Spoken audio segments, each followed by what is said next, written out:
Welcome back to clean news Rajasthan. चलिए देखते हैं राजस्थान की 15 फटाफट बड़ी खबरों को। बजट घोषणाओं को धरातल पर उतारने का काम शुरू। कैबिनेट मंत्री जोगाराम पटेल कल जोधपुर पहुंचे और सर्किट हाउस में जन सुनवाई की। यहां पत्रकारों से बातचीत करते हुए जोगाराम पटेल ने कहा कि राज्य सरकार का इस बार का बजट हम वर्गों के साथ लेकर चलने वाला है। बजटों को लेकर विपक्ष तक ने इसकी तारीफ की है। बजट सभी वर्गों को ध्यान में रखकर बनाया गया है। साथ ही मुख्यमंत्री ने बजट के पर्यावरण को लेकर भी आवश्यक दिशा निर्देश अधिकारियों को दे दिए हैं। जल्द ही बजट घोषणाएं धरातल पर नजर आने लग जाएंगी। समाराम गौरासिया का बड़ा बयान, बोले धर्म बदलने वालों और गैर हिंदुओं का बंद हो एसटी आरक्षण। आदिवासी विधायक समाराम गौरासिया ने एक बड़ा बयान दिया है जिसमें उन्होंने धर्म परिवर्तन करने वालों और गैर हिंदुओं को एसटी आरक्षण से वंचित करने की मांग की है। गौरासिया ने कहा कि वह स्वयं आदिवासी क्षेत्र से आते हैं और इस मुद्दे पर जनजाति मंत्री की उपस्थिति में उन्होंने यह मांग उठाई है। उन्होंने कहा कि जो लोग अपना धर्म परिवर्तन करके ईसाई बन जाते हैं उनकी जांच होनी चाहिए और उन्हें जनजाति की सूची से हटा दिया जाना चाहिए। उन्होंने कहा कि यह लोग अपने आप को ईसाई बताते हैं और फिर भी टीएसपी के मिलने वाले लाभों का फायदा उठाते हैं। गौरासिया ने कहा कि आदिवासी गर्व से कहते हैं कि हम हिंदू हैं और हर आदिवासी हिंदू है। उन्होंने बताया कि हिंदू वही होता है जो सनातन धर्म का पालन करता है और आदिवासी भी सनातनी होते हैं।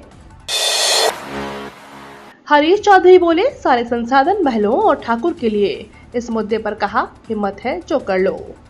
विधानसभा में गुरुवार को ठाकुर का कुआं कविता को लेकर हंगामे का माहौल दिखा।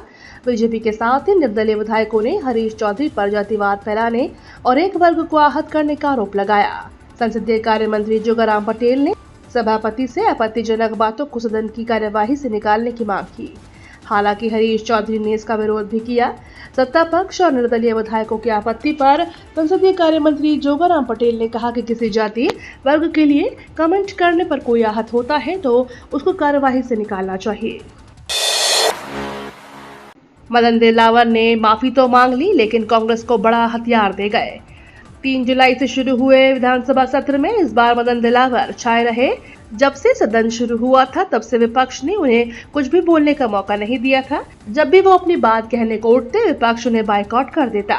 ऐसे में आखिरकार कल मदन दिलावर ने सबके सामने माफी मांग ली। उन्होंने जैसे ही माफी मांगी वैसे ही विपक्ष उनकी बात सुनने को तैयार हो गया। कांग्रेस की तरफ से सदन की शुरुआत से ही माफी मांगने पर प्रेशर दिया जा रहा था। विपक्ष का कहना था कि जब तक मदन दिलावर माफी नहीं मांगेंगे तब तक सदन में उनकी नहीं सुनी जाएगी। जैसे ही कल शिक्षा मंत्री ने माफी मांगी वैसे ही विपक्ष ने अपना बहिष्कार वापस लिया और सदन में मदन दिलावर अपनी कोई भी बात रख सके। अब घर बैठे निकलेगा बिजली का बिल, हर महीने करना होगा जमा। राजस्थान के घरेलू बिजली उपभोक्ताओं को अब हर महीने बिजली का बिल भरना होगा। ऊर्जा विभाग ने इस संबंध में आदेश जारी कर दिए हैं। आदेश के अनुसार जिन घरेलू बिजली उपभोक्ताओं को बिजली का बिल अभी 2 महीने का आ रहा है उनका बिल भी अब हर महीने आएगा। हालांकि कृषि उपभोक्ताओं का इस आदेश से दूर रखा जाएगा और उनके बिजली बिल 2 महीने के ही आएंगे। राजस्थान भाजपा में हो सकता है उपचुनाव से पूर्व बड़ा बदलाव। लोकसभा चुनाव 2024 में राजस्थान में जातियों का कमाल दिखा जिसकी वजह से 11 सीटें उसके हाथ से फिसल गई। पर सूबे में 5 विधानसभा सीटों पर उपचुनाव होने वाले हैं। तैयारियां पूरे जोर शोर से चल रही हैं। भाजपा ने इन 5 विधानसभा सीटों को अपनी नाक का सवाल बता दिया। उपचुनाव की सीटों पर भगवा परचम लहराने के लिए अब भाजपा प्रदेश में जातिगत फॉर्मूले को आजमाना चाहती है जिसके लिए वह राजस्थान भाजपा में कुछ बड़ा बदलाव कर सकती है। राजनीति के गलियारों में चर्चा है कि राजस्थान में अध्यक्ष, प्रभारी और उपाध्यक्ष को बदलने की भाजपा आलाकमान तैयारी कर रही है। उधर राजस्थान भाजपा अध्यक्ष सीपी जोशी ने उपचुनाव में सभी 5 सीटों पर जीत का दावा किया है। साथ ही वह संकेत दिए हैं कि संगठन में कोई बदलाव नहीं होगा। ब्यावर कलेक्टर ने ली राजस्व अधिकारियों की बैठक। ब्यावर जिला कलेक्टर उत्सव कौशल ने कलेक्ट्रेट सभागार में राजस्व अधिकारियों की बैठक ली। बैठक में कलेक्टर ने कहा कि काफी समय से लंबित भूमि अवाप्ति के लंबित मुद्दों व राजस्व से जुड़े प्रकरणों का जल्द से जल्द निस्तारण करें। इसके लिए राजस्व अधिकारी ज्यादा से ज्यादा कोर्ट लगाए।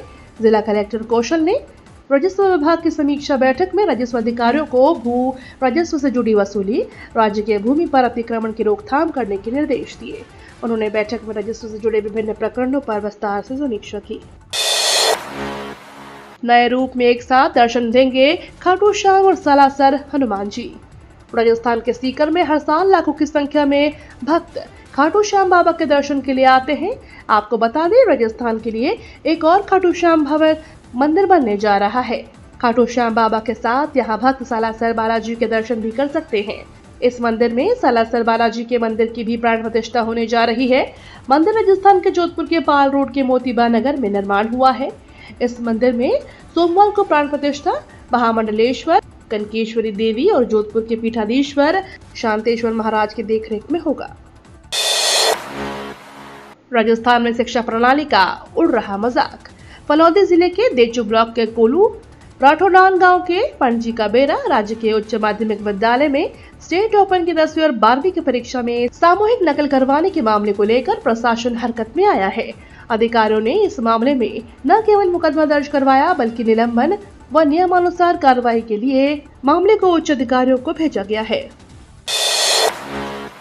परीक्षार्थियों को 1 घंटे पहले पहुंचना होगा परीक्षा केंद्र। राजस्थान लोक सेवा आयोग ने RAS मुख्य परीक्षा 2023 की तैयारी पूरी कर ली है। 17 जुलाई को प्रवेश पत्र वेबसाइट पर अपलोड कर दिए जाएंगे।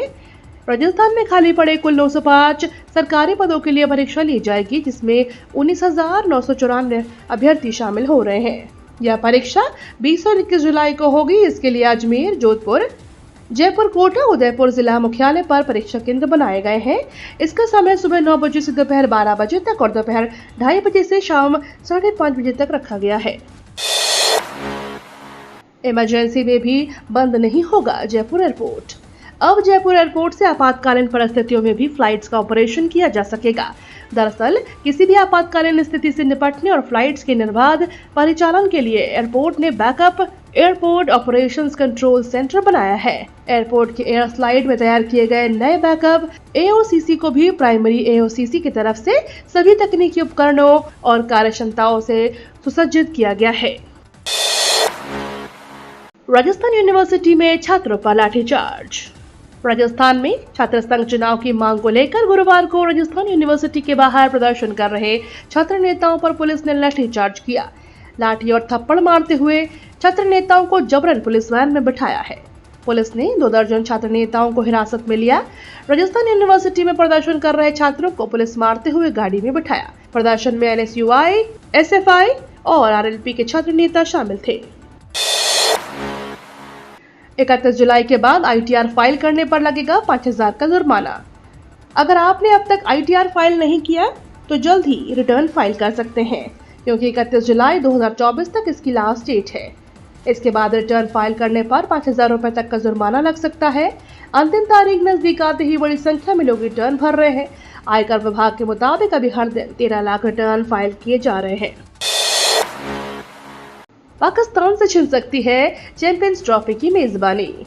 भारत के एक फैसले के कारण पाकिस्तान से चैंपियंस ट्रॉफी की मेजबानी छिन सकती है। इसे लेकर कोलंबो में ICC की मीटिंग होनी है। भारत ने चैंपियंस ट्रॉफी खेलने के लिए पाकिस्तान न जाने का फैसला लिया है। ऐसे में पाकिस्तान से मेजबानी छीनकर श्रीलंका या दुबई को दी जा सकती है। पाकिस्तान में चैंपियंस ट्रॉफी न खेलने पर BCCI के फैसले को इंग्लैंड और ऑस्ट्रेलिया क्रिकेट बोर्ड ने भी सपोर्ट किया है। टीम इंडिया में सबसे बड़ा बदलाव, नए युग का आरंभ। श्रीलंका दौरे के लिए टीम इंडिया का ऐलान हो गया है। 3 ODI और 3 T20 वाले इस दौर के लिए टीम में बड़ा बदलाव हुआ है, जिसे भारतीय क्रिकेट के नए युग का आरंभ माना जा सकता है। कई सीनियर प्लेयर्स में होते हुए वनडे और T20 दोनों ही टीमों के उप कप्तान शुभमन गिल को बनाया गया है। ODI में जडेजा पर अक्षर पटेल को वरीयता मिली है। इससे पता चलता है कि चयनकर्ताओं ने भविष्य की टीम इंडिया के लिए तैयारी शुरू कर दी है। ये तो थी राजस्थान की बड़ी खबरें। रोजाना सबसे पहले अपडेट पाने के लिए क्लीन न्यूज राजस्थान को अभी सब्सक्राइब करें।